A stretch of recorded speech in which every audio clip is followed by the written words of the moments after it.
Hi guys, how are you doing today? Are you ready for new stories? First story is about OP's parents, who demand OP buy an expensive house from his sister, which she can't afford to keep. The house is way overpriced, and OP doesn't need such a big house, but they keep convincing him that it's such a good deal. Enjoy the stories, guys, and don't forget to like and subscribe. And of course, don't forget to leave a comment. Long and crazy story, short-ish. About a year ago, my golden child sister got a new, high-paying job and immediately decided to buy a house. She ended up buying a huge, really expensive house way out of town. It's basically a small mansion. I politely suggested that it seemed overpriced, even for how nice it is. I wondered how the heck she could afford it, even with her new job. I'm sure she had no savings. I also politely asked if it was a good idea to maybe wait until she's more settled into the job to buy a place, since what if the job ends up not working out? Shockingly, no one cared what I thought. Fast forward to now. I graduated and got a job, and am shopping for a place for myself. I'm single, so I'm looking for something small, maybe a one-bedroom condo or small townhouse that's in a good location. Also, my sister lost her job and can't afford her house. To my parents, the solution is obvious. I should just buy my sister's house. They want me to buy it for what she overpaid for it a year ago. Yeah, no. They kept bringing it up and telling me how great it was, and I kept politely saying no. But eventually I asked, why the heck would I want to live in a huge house in the middle of nowhere? Also, it's way overpriced at that price. They all got mad about that and started insisting, no, it's a really good deal. I could probably just turn around and sell it for a profit right away. Of course, I replied, so why doesn't my sister just sell it for a big profit? And they don't have an answer. They deny it, but I'm 99% sure they are somehow financially entangled with the house and are regretting their choice and trying to get out of it. But there's no way I'm going anywhere near that purchase. OP should offer his parents to sell the house and move in with their golden child. My husband lost his first parent in early teenage years, his second parent as he just turned 18, which is the legal age here. His siblings are 15 years older than him, and he told me how they resented him for being the sweet and golden child. When his second parent died, they scammed him on the inheritance. As being a fresh adult on his own, he didn't know how to get or afford legal support. And maybe a grieving teenager doesn't really have the energy to fight his much older siblings over the remains of their estate. He lost contact with them over this.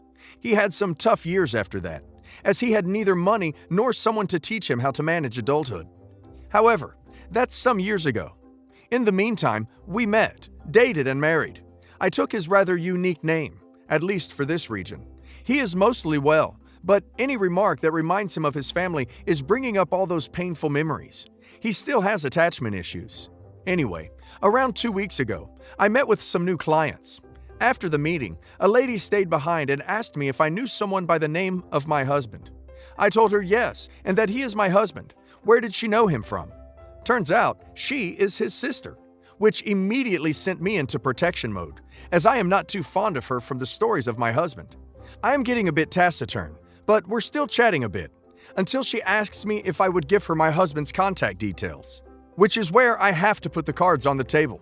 That I do not think he would want that, or that it would do him any good. However, she said she's really sorry and wants to fix things between them. I then told her that I would think about it, and I would contact her if I came to a decision. She relented, but wasn't really happy about it. I thought about it for a while. Then I decided that I want to meet with her again, to see if I feel like she is trustworthy. I also decided to hire a private investigator to see if she could have any other motives, like financial hardships or maybe even medical trouble. I feel like we could have met by accident, but it could have also been provoked by her. I don't plan to tell my husband about what's going on until I checked her and feel like she really is apologetic and has no other motives than contacting her lost brother. I fear that it would break him again if his sister came back to take advantage of him. He also said previously that he doesn't want to hear from his siblings ever again, so I am not sure if he would be open to meet her if she turns out okay. On the other hand, he is an adult, and keeping this from him feels quite patronizing. He should be able to make his own decisions. But maybe I should have just blocked any contact attempt from her from the beginning. Should I tell him? Totally get where OP is coming from, but like she says, he's an adult. Plus, I think it's unlikely he'll fall for their tricks again, especially if private investigator finds some juicy stuff. I think he deserves to know. I'd tell him and let him decide, but OP should let him know she doesn't trust her motives. Maybe about the private investigator as well. OP could help him make an informed decision rather than making the decision for him, if that makes sense. My ex-husband and I were together for 17 years. We have 3 children together. My ex is a senior vice president at a major company in New York City. He worked hard over the years, and we were graciously rewarded financially. Both of us work full-time, and our schedules can often run late into the night. Not to mention, we both make frequent business trips. This led us to making a mutual decision to hire a full-time nanny. Initially, we hired 2 young girls to take care of our children. The nanny took care of our children during the week, and a separate part-timer would do the weekend duties on the occasion that both my husband and I were out of town. Our main nanny was amazing, but after a year, she decided to take a job opportunity to better advance her career. We then decided to promote our part-time girl to the main nanny role. A few months in, I began to notice my husband having extra attitude with me. He was constantly taking his stress out on me, which was out of the norm. I started noticing how his mood would change when the nanny was around, and I noticed how he treated her much different compared to the rest of us. 6 months later, he filed for divorce. Less than a year after the divorce was finalized, they quietly began dating. Shocker. And they were engaged and married within another year. We have joint custody of the kids. They stay with their dad during the week, since he kept our old place, which is within close proximity to their school. They spend weekends and most holidays with me. We both live in the city still, so it's fairly easy to transport them from place to place. I have rarely spoken of her since they officially hooked up. The only time I ever see her is when we swap the kids. When I am forced to speak to her, it's usually a simple hello or thanks. It's always awkward, but I cannot fathom humanizing this woman who played a massive role in ending my marriage. She's simply a homewrecker to me, nothing more, nothing less. Recently, I've noticed my kids have been referring to her as mom while speaking of her, and it has infuriated me to the 3rd degree. My ex and this woman are brainwashing my children into believing this to be the norm. Per our divorce decree, neither my husband nor I are allowed to speak of each other in a negative way towards our children. This has been really hard for me to keep my mouth shut and not call her out for what she is in front of my children. As I dropped the kids off this Sunday evening, I simply told her that she will never be mom to the kids, regardless of what her and my ex try to cram down their throats.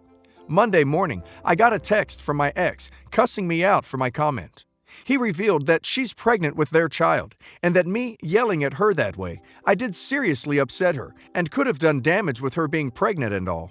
He threatened to take me back to court and attempt to gain full custody. Was my heat of the blowout moment justified? I can't believe how many people commented that OP is an a-hole. Thousands of women have nannies or babysitters. Just because OP decided to be more career-oriented doesn't mean she is any less of a mother. Nobody can say for sure if they are enforcing her as mom. So it's not fair to accuse.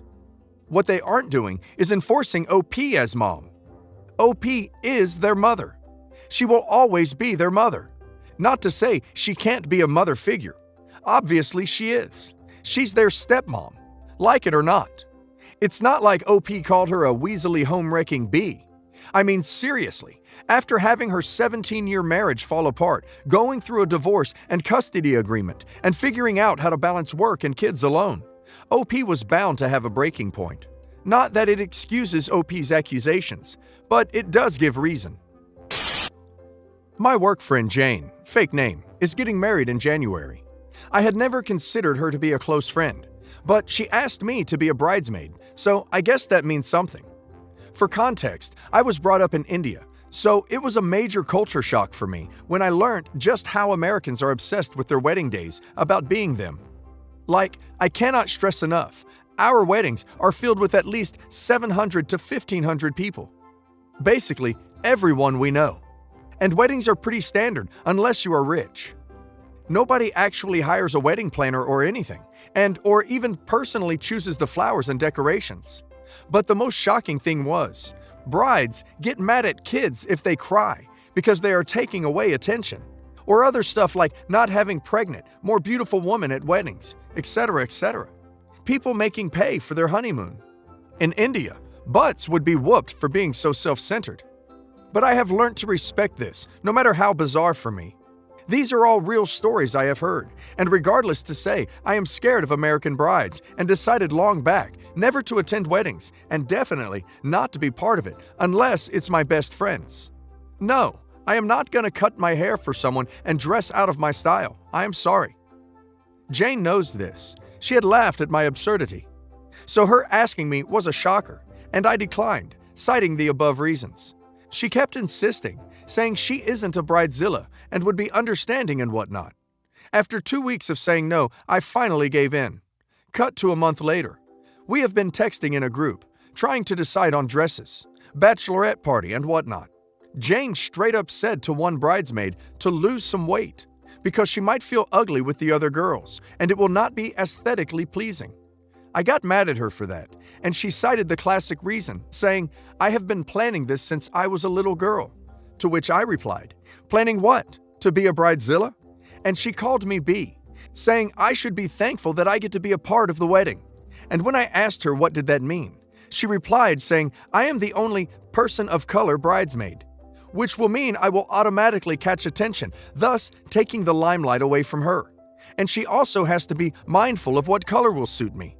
I replied furiously that she begged me for 2 weeks to agree to this, and then I backed out, saying she could play Tim Burton with someone else.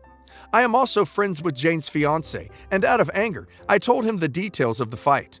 He got mad at her, and they must have had a fight, and she called me crying, saying I was a major a-hole and should fix this mess. I replied she should stop being fat-phobic and hung up on her. I know brides are supposed to be under a lot of stress and all that, so I am sort of feeling bad about this.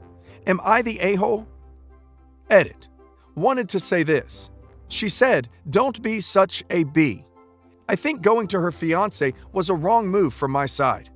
I should not have let my anger get me, but fiancé was a friend of mine before they started dating, so I thought I was obliged to. I don't think OP is an a-hole. Unfortunately, these kinds of brides are becoming more and more common. They think they're entitled to act horribly and everyone should take it. It didn't used to be that way. This is a newish phenomenon that's been ramping up for the past 20 years or so, and it's only going to get worse. Entitlement breeds entitlement. That she has the audacity to demand OP fix this is laughable. Unless OP can bring her back down to earth and magically make her less entitled and self-centered, it's not going to be able to get fixed. By the time this is over, she'll have lost a few friends and still not see herself as being the cause of it. Even if she has a change of heart and apologizes, OP should say thanks, but no thanks to being in her wedding party.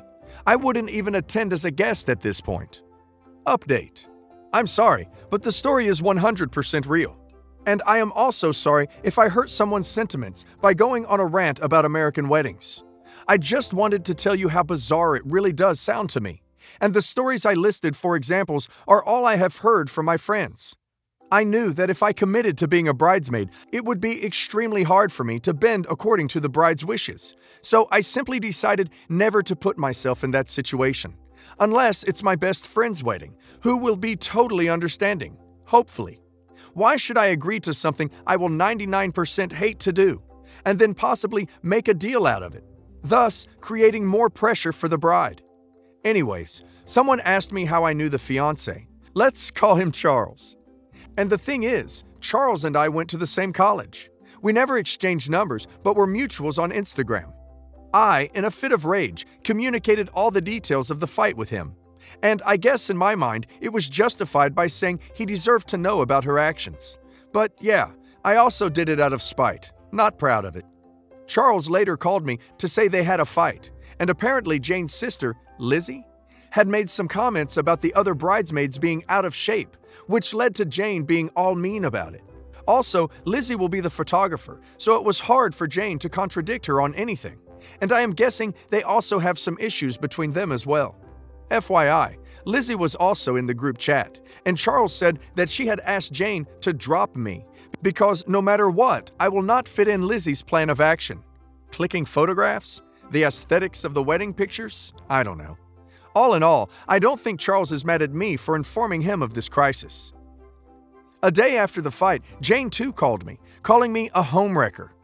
What? And saying I was just jealous of her because she was getting married.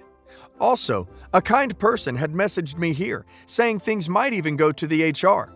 And I threatened her, saying if she made one more R comment, I would drag her to the authorities.